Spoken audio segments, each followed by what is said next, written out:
This is Twit.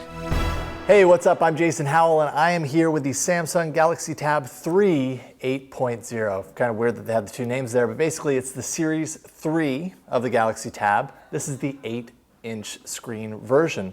And you can kind of tell if you're a Samsung fan at all, it looks a lot like the Galaxy S4. Basically, their design language is very, very close to each other, be it the phones as well as the tablets. They all look very similar. So if you're a fan of that style, you're probably going to like this device. Dual-core 1.5 gigahertz Exynos 4 processor inside with 1.5 gigs of RAM. It has that 8-inch LCD screen that I told you about. It's 1280 by 800 resolution, so it's not necessarily a full 1080p display. I'll get to that in a second. 16 gigs of internal storage on this device, although there is a 32 gig model. Micro SD card slot if you need even more than that. There's a 5 megapixel rear-facing camera on the back, and then a front-facing camera of 1.3 megapixels. 4450 milliamp hour battery inside that is non-removable. This case does not come off. It also has an IR blaster that you can see right there, so if you want to use it with your stereo or your home theater system, you can. This device is running 4.2.2 Jelly Bean, and it should be noted that there is no NFC on this device, so if that's a deal breaker for you, you're not going to find it here. We'll start with the design. I mean, as I said, it looks a lot like the Galaxy S4, just like a bigger version of it, obviously.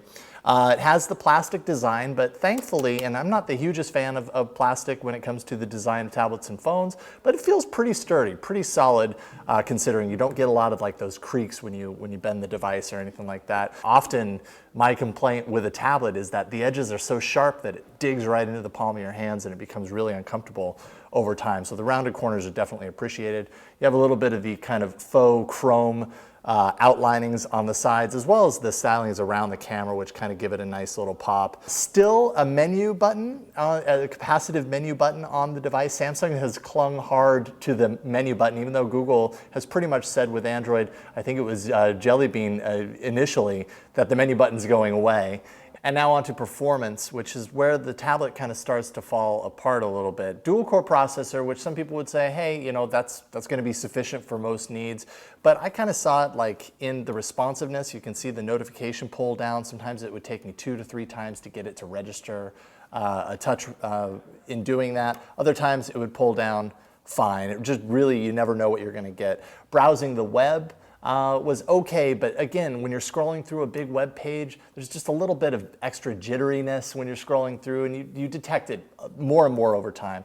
Playing games, I played Dead Trigger 2, Riptide GP2, Real Racing 3, and overall, they were pretty enjoyable, but again, just little jittering and stuttering throughout the gameplay that would crop up here and there that would just kind of pull you out of the experience. The camera is almost not even really worth talking about, and cameras on tablets rarely ever amount to much, but on here you get what I would expect, pretty washed out photos unless you're in excellent punchy light. It's probably best suited for video conferencing. Battery, what more can I say? Solid performance. The battery didn't really run out on me, although I did notice that standby time, if I left it in my bag for a little while, wouldn't last more than a couple of days. Standby time actually seemed to not be that great. And then of course there's the software, which is Samsung's TouchWiz UI. Certainly has its fans. I wouldn't necessarily say that I'm the hugest fan of TouchWiz, but I really gave it a shot here.